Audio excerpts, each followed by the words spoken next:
ta'ala wa nasta'inu wa nastaghfiruh wa na'udzu billahi min syururi anfusina wa min sayyiati a'malina may yahdihillahu fala mudhillalah wa may yudlilhu fala hadiyalah asyhadu an la ilaha illallah wahdahu la syarikalah wa asyhadu anna muhammadan abduhu wa rasuluh sallallahu alaihi wa alihi wasallam.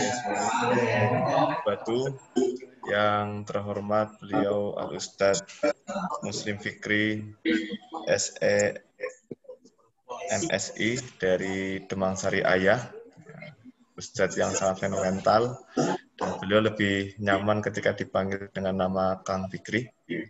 Yang kami hormati beliau Bapak Abdul Jalil Purbo dari Trah Abdul Syakur. Yang kami hormati seluruh ketakmiran Masjid Kiai Siroj Nurul Huda Melaku Pogodo.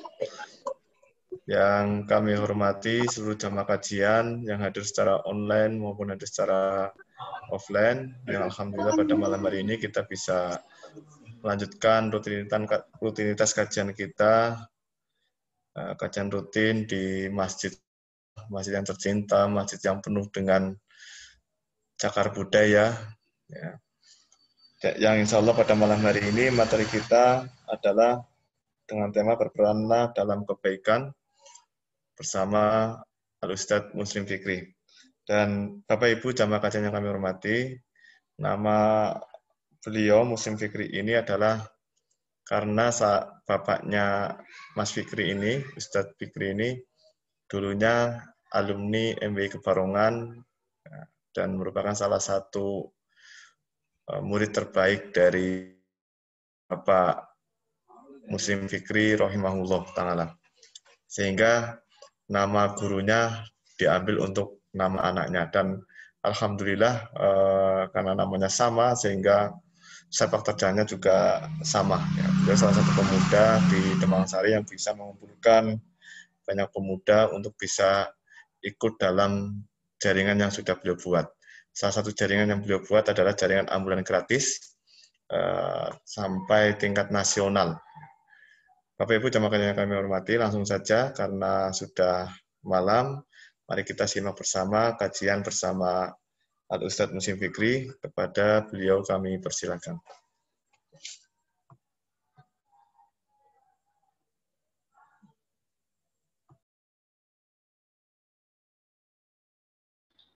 Maaf, masih mute. Assalamualaikum warahmatullahi wabarakatuh. Innal hamdalillah nahmaduhu wa nasta'inuhu wa nastaghfiruh wa na'udzu billahi min syururi anfusina wa min sayyiati a'malina may yahdihillahu fala mudhillalah wa may yudhlil fala hadiyalah.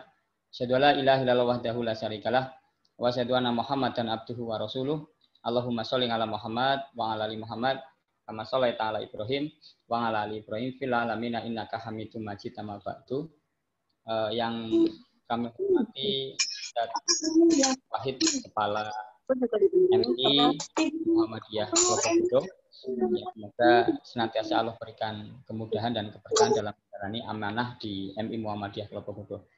Dan juga dari DKM Dewan Kemakmuran Masjid Berangkal. Punten, saya belum paham masjid apa namanya Mas Wahid? Masjid Kiai Siroj Nurul Huda. Kiai Siroj Berangkal, Gombong, Klopogodo, dan seluruh peserta kegiatan pada malam hari ini. Alhamdulillah bersyukur kepada Allah karena malam hari ini Allah izinkan kita untuk bisa bertukar pikiran terkait dengan kebaikan. Jadi saya bukan ustadz, jadi saya hanya seorang relawan ambulan yang kebetulan mungkin malam hari ini diminta sharing kepada teman-teman jamaah sekalian, baik yang offline maupun online. Semoga lewat wasilah ini Allah memberikan kebaikan kepada kita semua. Salawat dan salam hanya milik Allah. Semoga tercurah kepada Nabi kita Muhammad Sallallahu Alaihi Wasallam, Nabi yang kita jadikan contoh keteladanan dalam setiap aktivitas kehidupan kita. Ya, Mas Wahid dan seluruh jamaah Masjid Kiai Siroj maupun kegiatan malam hari ini yang offline maupun online, nanti kita sharing saja nih. Jadi terkait dengan apa namanya, kita mencoba untuk mempraktekkan ya, mempraktekkan satu hadis Nabi, khairun nas anfa'uhum linnas. Jadi sebaik-baik manusia adalah yang paling banyak memberikan manfaat kepada orang lain. Tadi sebelum Zoom ini saya kebetulan ngisi kuliah online ya. Kebetulan saya diminta untuk bertukar pikiran dengan mahasiswa di STI Muhammadiyah Cilacap. Ada satu kebetulan mata kuliahnya kewirausahaan ya. Jadi ada satu konsep nih. Jadi saya sampaikan ke teman-teman itu sebelum teman-teman ini menjemput rezeki, maka perlu melihat tentang karakter atau konsep rezeki ya. Jadi biar kita tidak takut ya. Nah, terkesannya nanti biar kita tidak takut tentang seolah-olah kita tidak mendapatkan rezeki dari Allah. Jadi ini menjadi penting jamaah sekalian. Jadi rezeki itu kan dalam tingkat yang tertinggi itu tidak perlu dicari ya. Tapi dia akan datang dari arah yang tidak disangka-sangka. Sebagaimana dialog antara Imam Malik dengan Imam Syafi'i ketika dua di antara 4 imam mazhab ini berdialog tentang konsep rezeki. Bagi Imam Syafi'i, rezeki itu ya ada wasilah. Wasilahnya itu bekerja atau berusaha begitu. Tapi bagi Imam Malik ini kan gurunya Imam Syafi'i ya. Imam Syafi'i menghafal salah satu kitabnya Imam Malik namanya Al-Muwatta itu. Jadi terjadi dialog tentang konsep rezeki ya. Maka bagi Imam Syafi'i rezeki itu ada wasilahnya. Wasilahnya itu ya dijemput dengan cara berusaha atau bekerja. Nah, Imam Malik itu menyampaikan kalau kita bertakwa kepada Allah maka bisa jadi Allah akan memberikan rezeki dari arah yang tidak disangka-sangka. Maka terjadilah 2 praktek tentang konsep rezeki. Imam Syafi'i itu mencoba membuktikan kepada gurunya bahwa rezeki itu ya harus dijemput dengan wasilah bekerja. Misalkan begitu. Maka Imam Syafi'i terus kemudian setelah tidak ada kegiatan taklim dengan Imam Malik, mungkin Imam Syafi'i ke pasar. Jadi bekerja agar mendapatkan rezeki. Maka setelah mendapatkan rezeki, Imam Syafi'i merasa sedikit berbesar hati, sedikit bombong begitu ya. Terus kemudian menyampaikan ini saya akan pulang ke hadapan guru saya, akan memberikan gambaran bahwa rezeki itu ya dijemput dengan wasilah berusaha atau pekerjaan. Sebelum pulang menghadap ke Imam Malik, Imam Syafi'i menyempatkan beli buah, mungkin anggur lah ya, anggur. Kemudian dibawa ke hadapan Imam Malik dengan menyampaikan pernyataan bahwa Pak Guru kira-kira begitu. Ini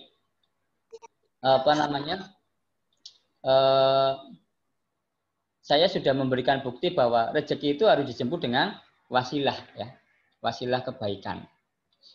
Wasilah bekerja atau berusaha ya. Ini buktinya. Saya hari ini bekerja, terus kemudian dapatkan rezeki, dan ini buktinya bahwa rezeki itu perlu dicari atau diwasilai dengan berusaha. Ya.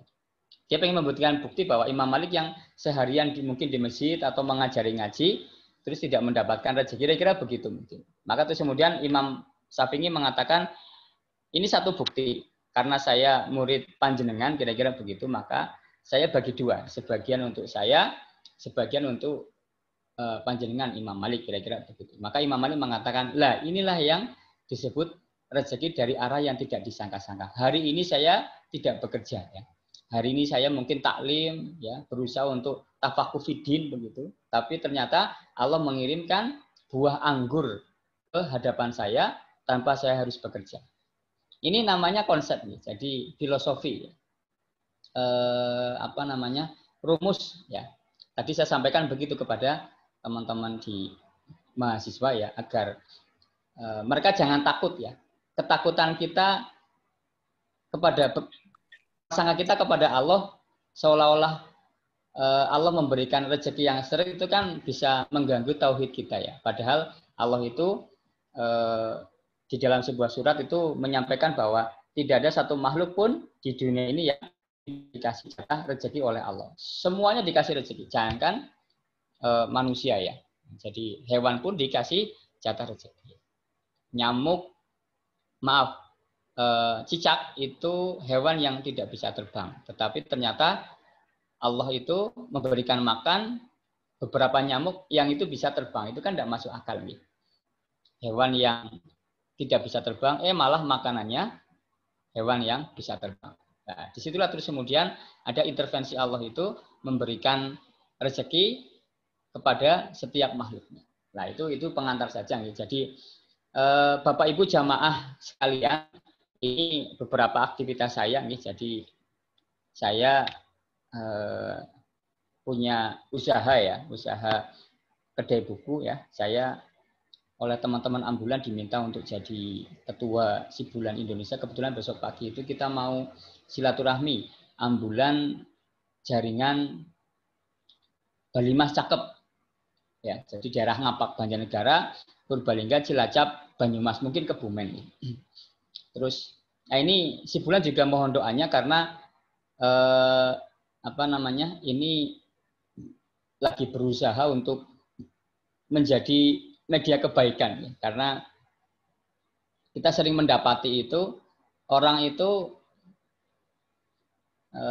harusnya dia ikhtiarnya berobat, tetapi dia tidak berobat bukan semata-mata karena tidak mau, tetapi ada kalanya dia tidak berobat karena terkendala oleh finansial. Maka kita berusaha untuk memunculkan gagasan Sibulan, siaga ambulan dengan konsep tidak gratis tapi tanpa tarif. Jadi asal tidak mampu, kita siap melayani, ya bahkan sampai Jogja itu tanpa tarif.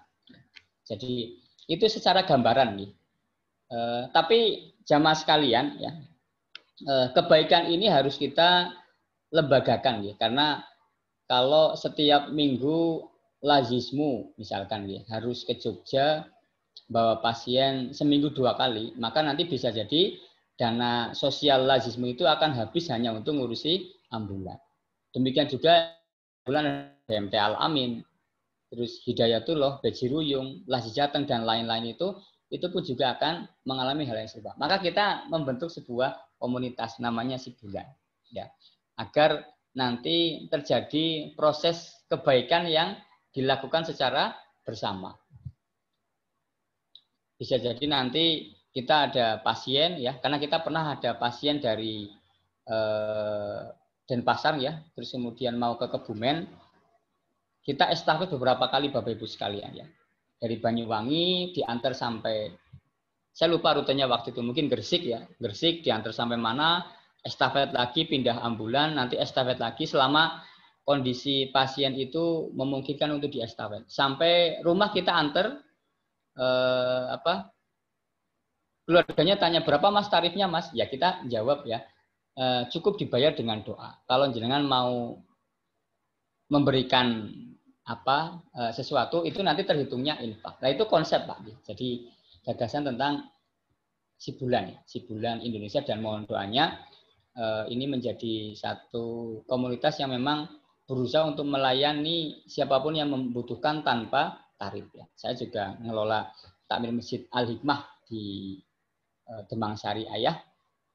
Saya penasehat sahabat disabilitas Kebumen dan juga ITMI, Ikatan Tunanetra Muslim Indonesia cabang Kebumen. Yang salah satu pengurusnya adalah orang berangkal, namanya Mas Saryadi, wali murid Miko ya. Karena anaknya Mas Saryadi kalau nggak salah Mas Rizky itu di sekolah di kelas 4 atau kelas 5 saya lupa, di MI Muhammadiyah Lopogodo ya. Terus adiknya yang kadang ikut ambulan, karena adiknya namanya Mafaza itu Allah izinkan untuk ada sakit di matanya ya. Kita berdoa semoga Allah memberikan kesembuhan dan angkat penyakitnya itu. Jadi kadang sering ikut ke Jogja, hanya setelah pandemi ini kan relatif agak jarang ya. Jadi itu contoh nih. Nah, ini penting teman-teman sekalian ya. Saya berharap nanti Masjid Brangkal, terus kemudian MI Muhammadiyah Lopogodo, bahkan kami di Masjid Al-Hikmah Demang Sari Ayah itu bisa tidak menjadi satu wasilah kebaikan.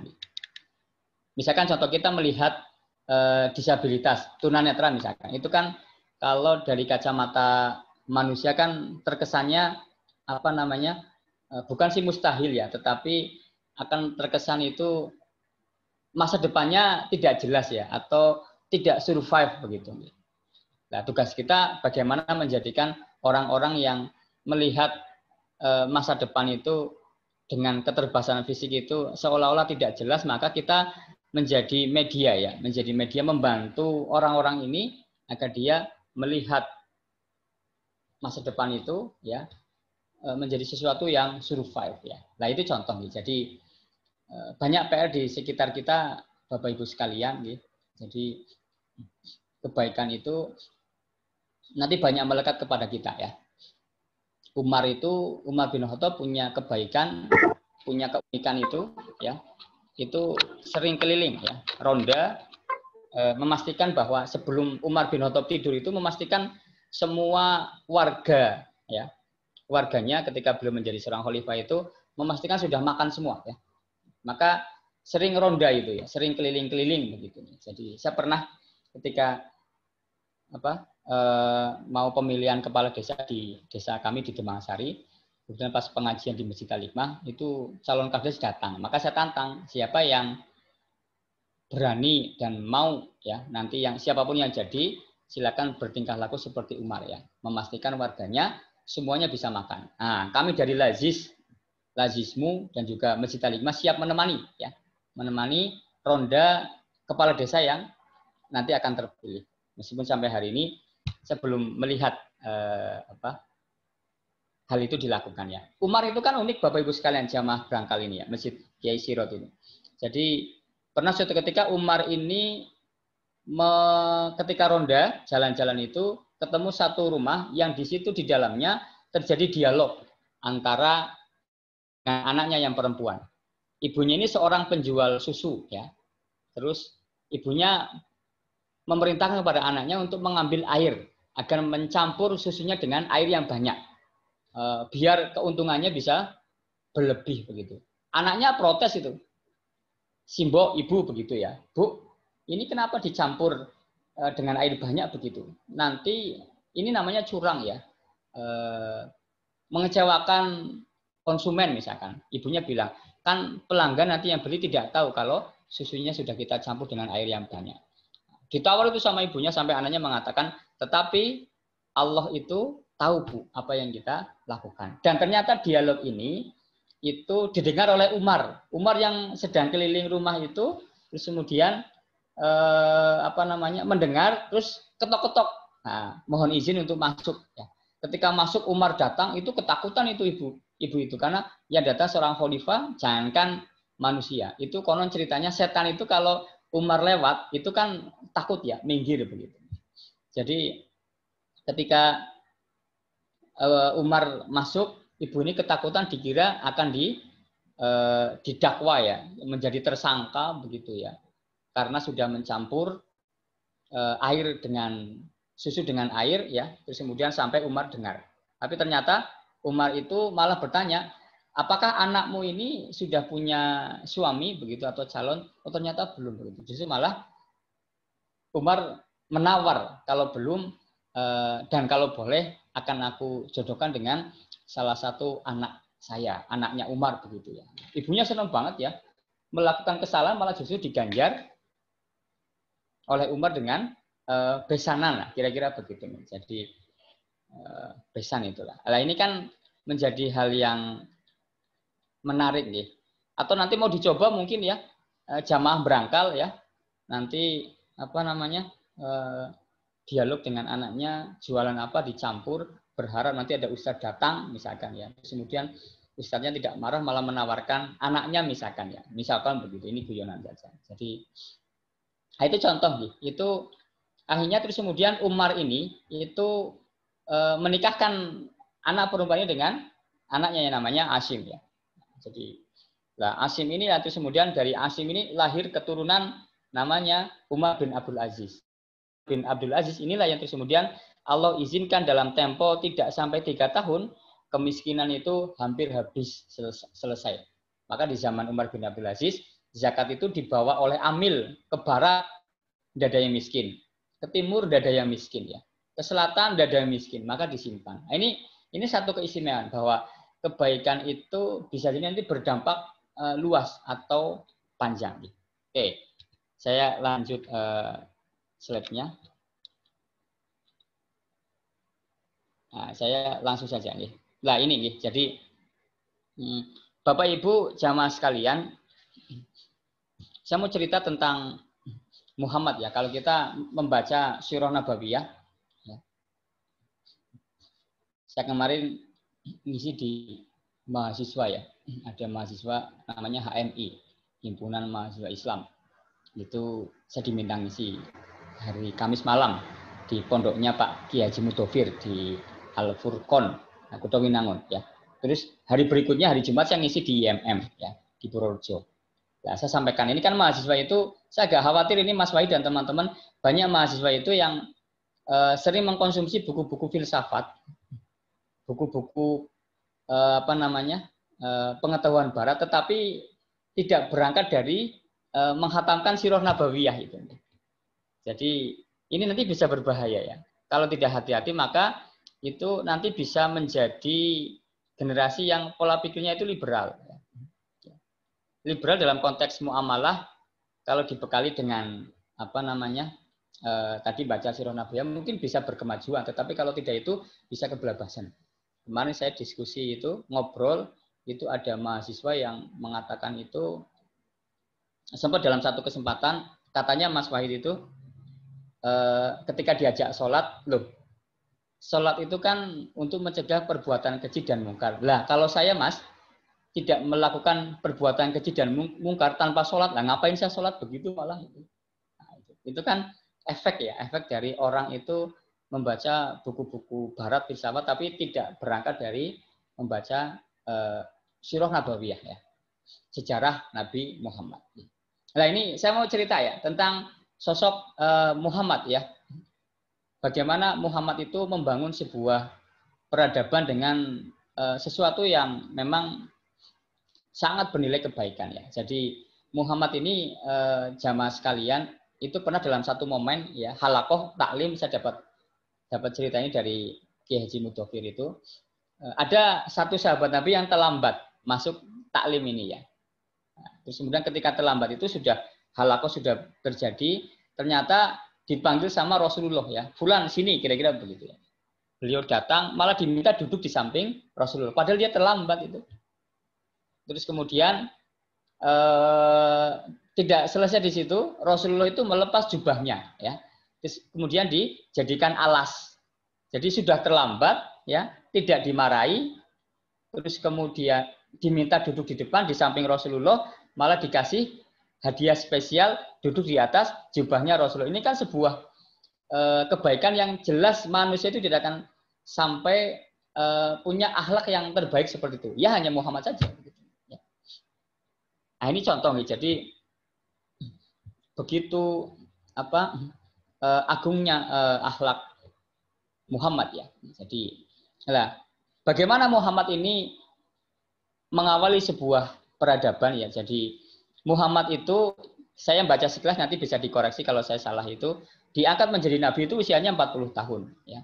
Berdakwah itu 23 tahun ya, membawa risalah kenabian itu 63 tahun beliau sedo ya. Tapi uniknya sebelum Muhammad diangkat menjadi nabi, itu usia remaja, mungkin 20 atau sebelum 20 tahun itu, Muhammad mendapat gelar namanya Al-Amin ya. Dapat dipercaya, trust gitu. Dipercaya. Kita bisa melihat orang Yahudi itu kalau dia berbisnis itu kan akrab dengan kecurangan, menguntungkan diri sendiri. Itu saja kalau nitip uang kepada Muhammad. Ini kan pengakuan orang Jazirah Arab tentang begitu amanahnya Muhammad. Jadi untuk ngetes, saya pernah dites itu ya, untuk membedakan mana jujur, mana amanah. Banyak orang jujur tapi belum amanah. Misalkan, saya juga lagi latihan ini Pak Wahid ya. Jadi misalkan dititipi uang, Pak Wahid tak titipi uang ya begitu. 1 juta, tapi nanti tanggal 20 Maret saya ambil. Oh iya, Mas, siap gitu. Nah, tanggal 20 Maret saya ambil. Terus kemudian ternyata saya bilang, Mas Wahid, jenengan ini jujur tapi kurang amanah. Loh, kok bisa? Nah, saya dititipi uang 1 juta, tak kembalikan 1 juta. Terus yang nitipi uang bilang, iya Mas, tetapi kenapa jenengan tidak izin kalau pakai uangnya? Loh, kok tahu? Lah, saya sudah nulis nomor serinya ya. Nomor serinya sudah ditulis. Kenapa sekarang balik nomor serinya ganti begitu?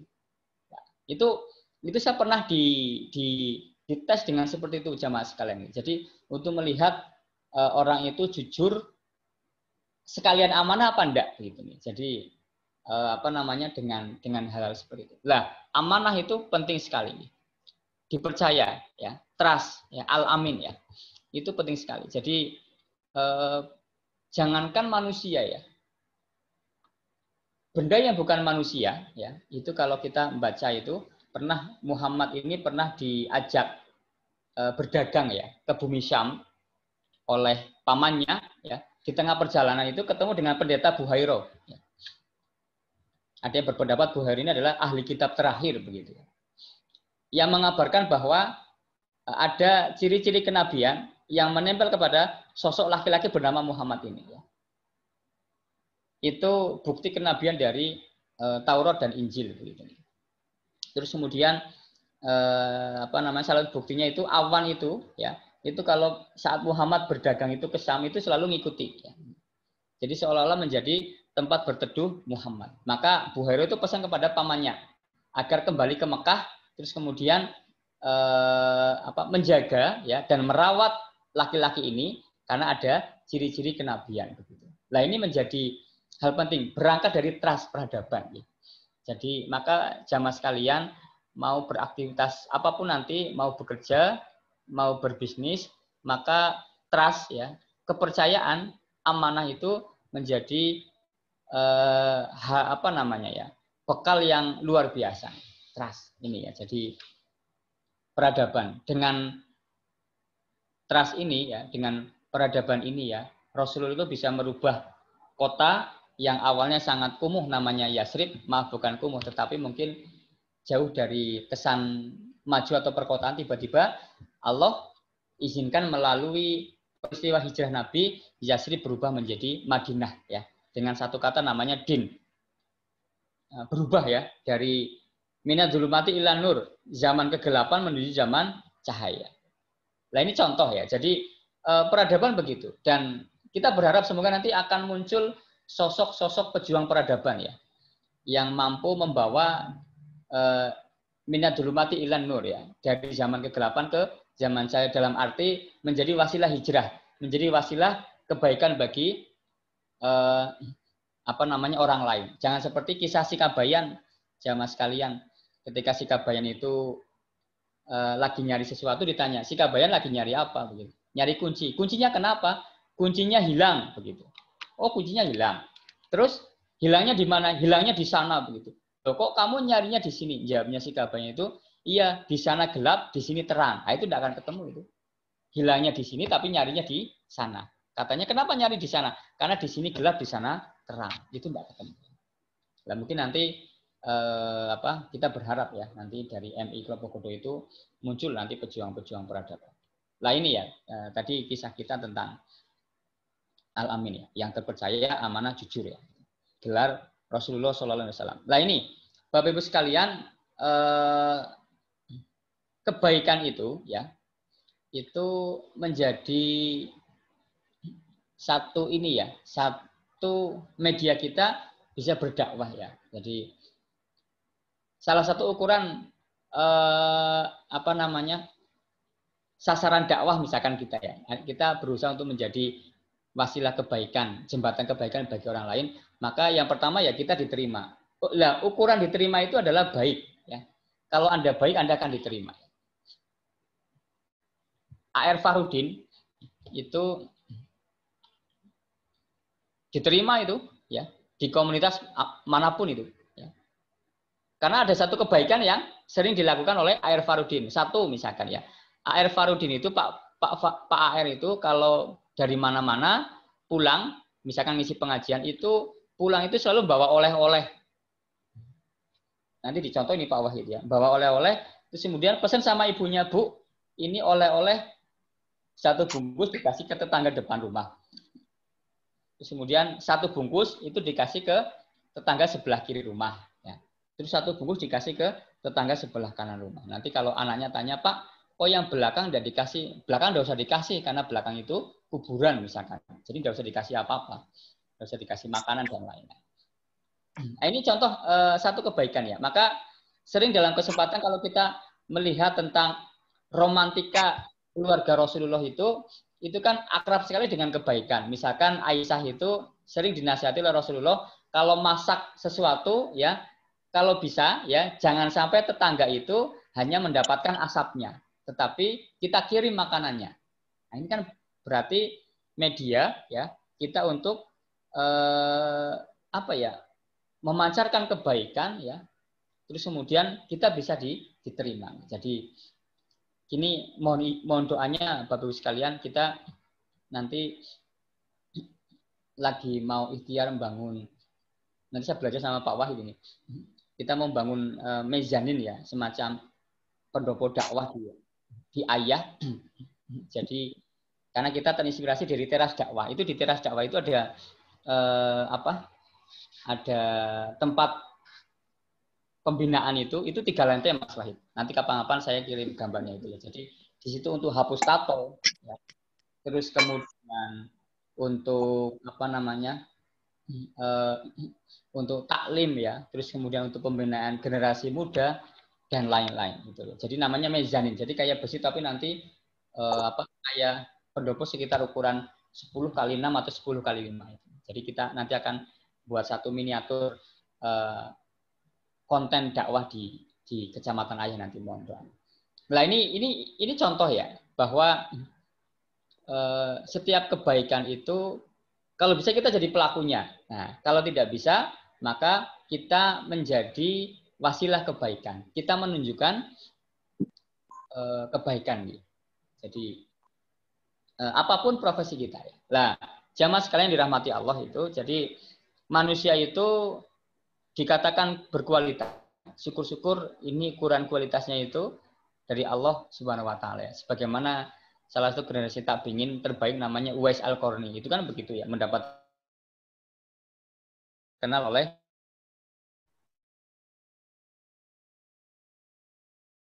itu ya,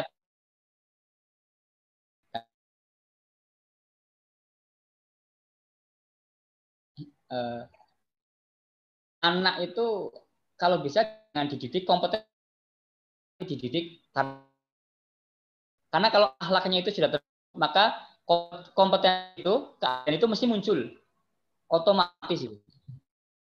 Karakter itu ibarat padi ya.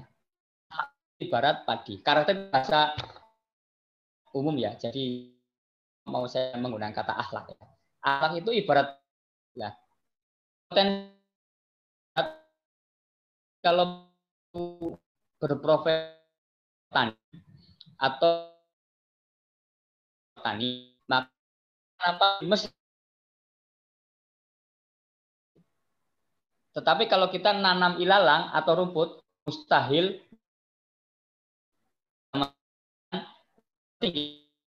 dengan karakter. Bagaimana cara mendidik anak dengan karakter? Maka didiklah dengan mendidik karakter dengan karakter. Ibu latihan ya di rumah itu apa namanya? Biasanya bapaknya suami kasih uang 1 juta. Tiba-tiba bulan depan itu ngasihnya 1,8. Nah, itu ya 800 perlu ditanya terus dari mana ya? Kalau terjadi, maaf bukan sih mengatakan korupsi, sesuatu yang tidak aman di dalam rumah tangga itu. Nah, ini contoh. Kompetensi itu ibarat mendirikan tangga. Itu yang menentukan tangga itu sudah bersandar di tempat yang benar atau belum. Nah, ini. Jadi kompetensi mendirikan tangga, tetapi akhlak yang menentukan apakah tangga itu sudah bersandar di tempat yang benar atau belum. Saya pernah sekolah bentukan rumah zakat di Jogja, namanya SD Juara. Ya.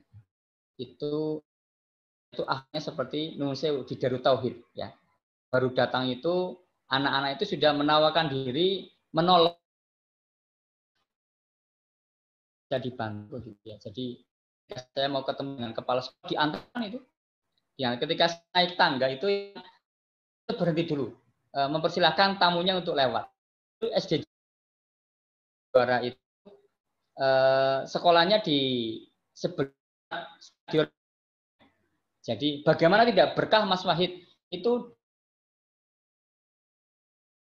tidak hanya di dan untuk saya nanti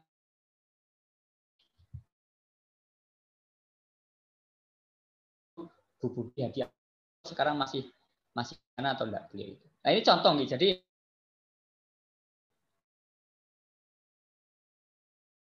menempel kepada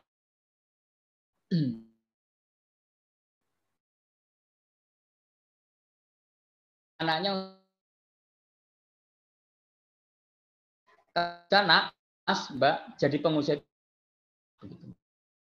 Kalau Anda jual itu SD itu atau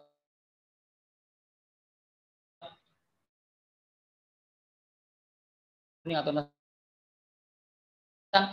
Mas silakan dijual, boleh dijual.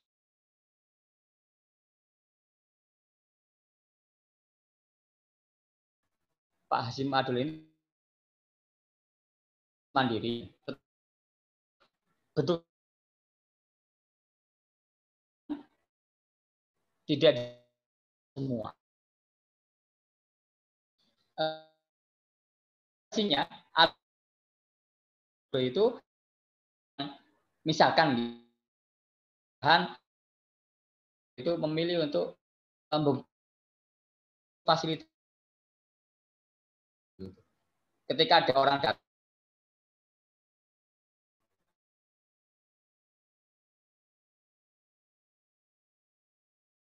ternyata ini itu yang tidak mungkin di dalam begini ada tuh ya, akhlak mungkin dia mengatakan silakan, penting motor jenengan sudah jadi, silakan kalau jenengan lewat silakan mampir dibayarkan. Ewon dene ande pun terus itu namanya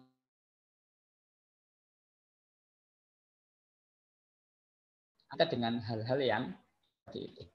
Nah ini ya tadi padi namanya.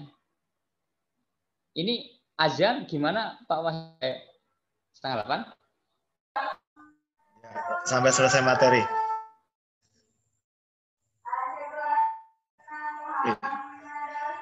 Sampai selesai materi saja, Mas. Gimana? Sampai materinya selesai. Lanjut sampai 7:30.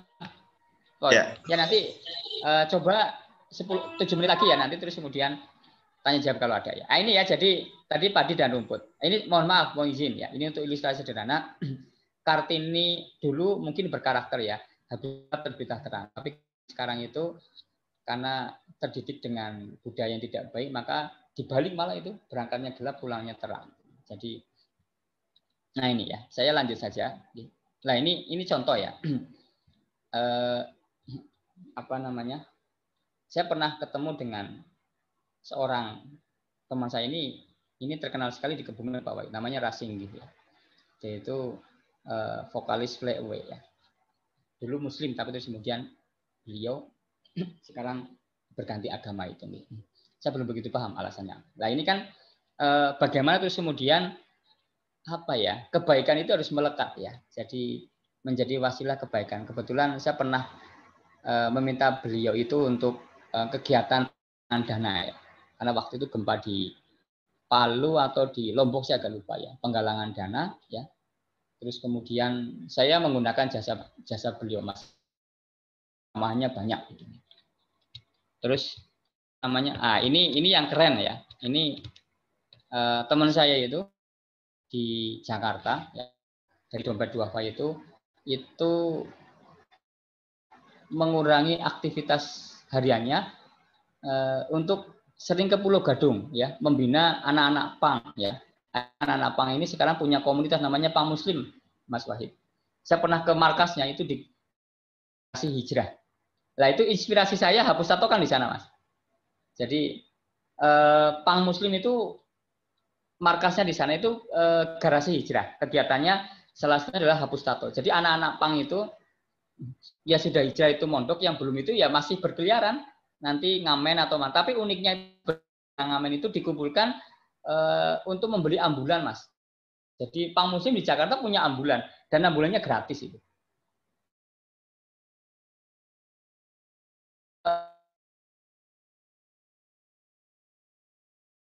Mungkin jamaah sekalian bisa melihat di YouTube, namanya Ahmad Zaki, dia yang termasuk pencetus munculnya Pang Muslim ya.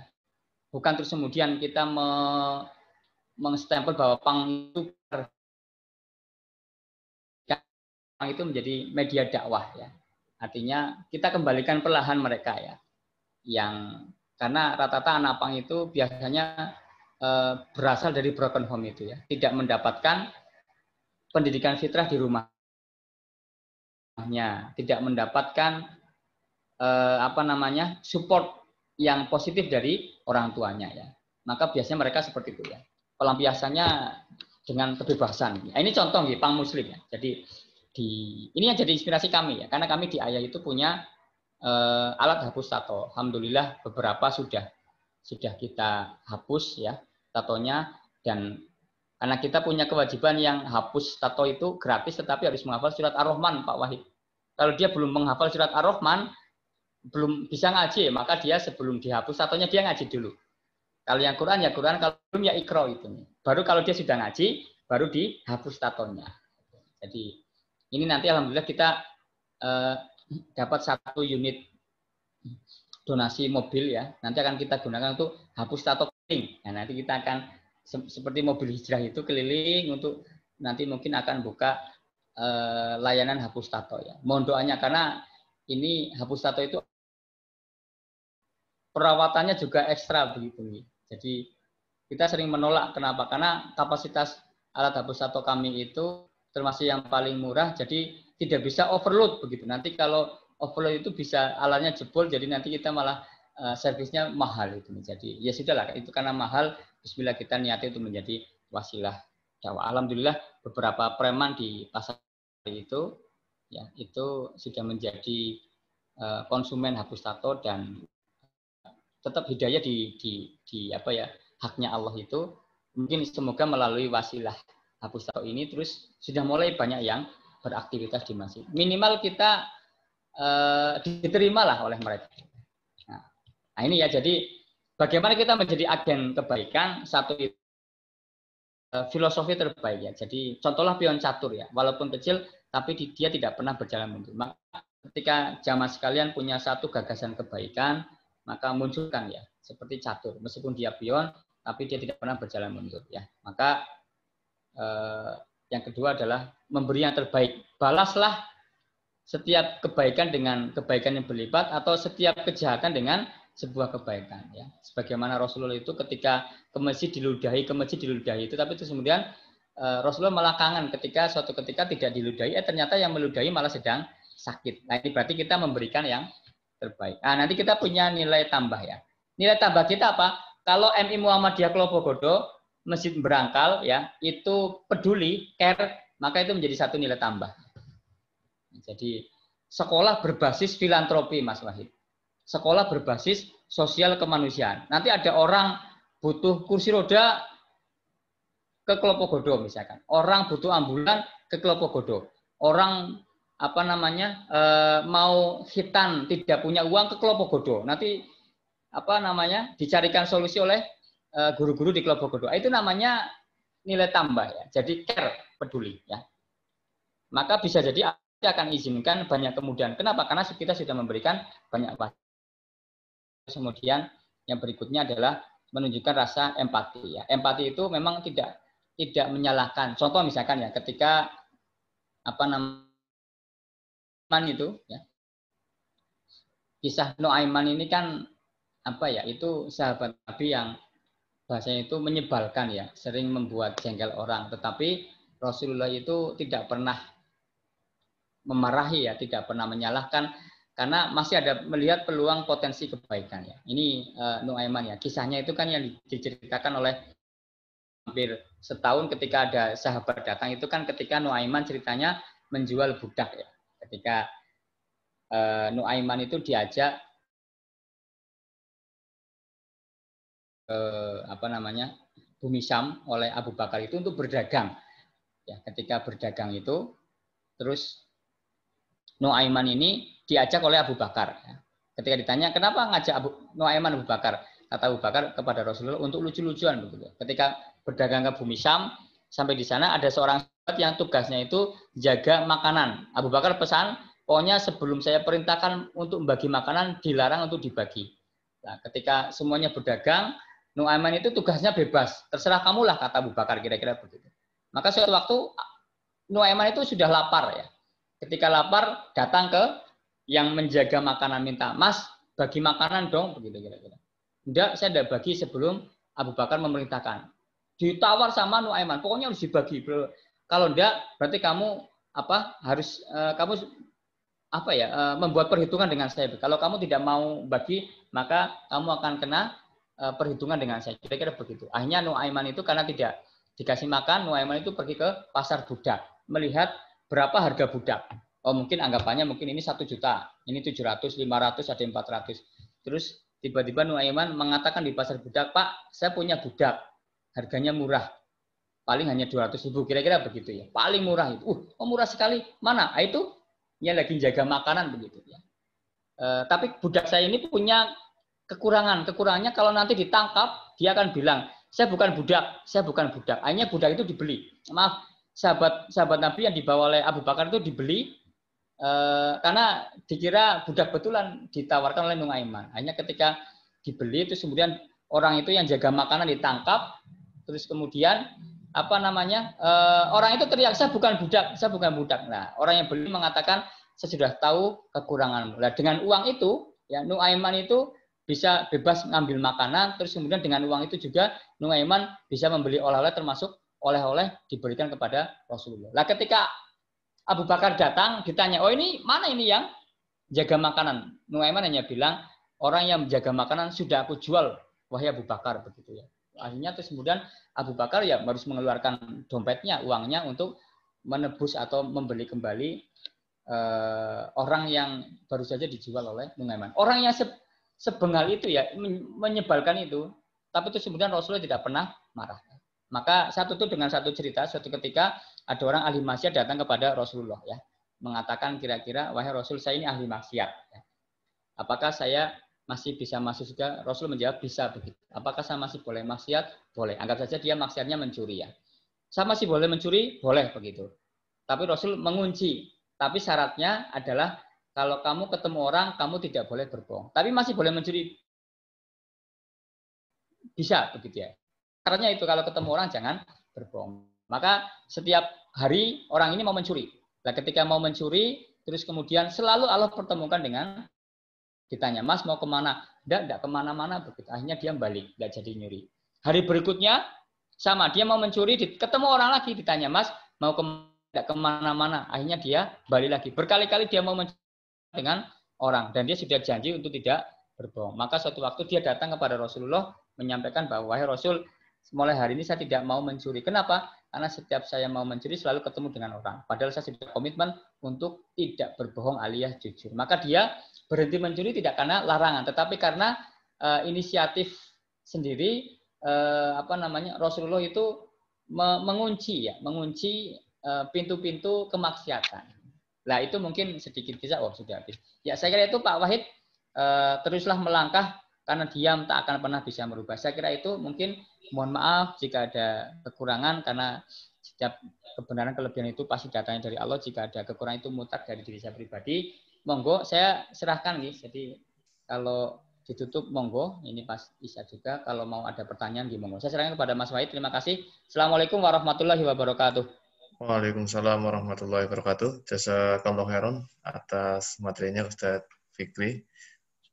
Baik Bapak Ibu jamaah kajian yang hadir secara online maupun yang offline, apabila mungkin ada pertanyaan, kami persilahkan. Atau mungkin ada yang ingin menambahkan, monggo. Monggo. Monggo Pak Puji Ketua Ranting itu.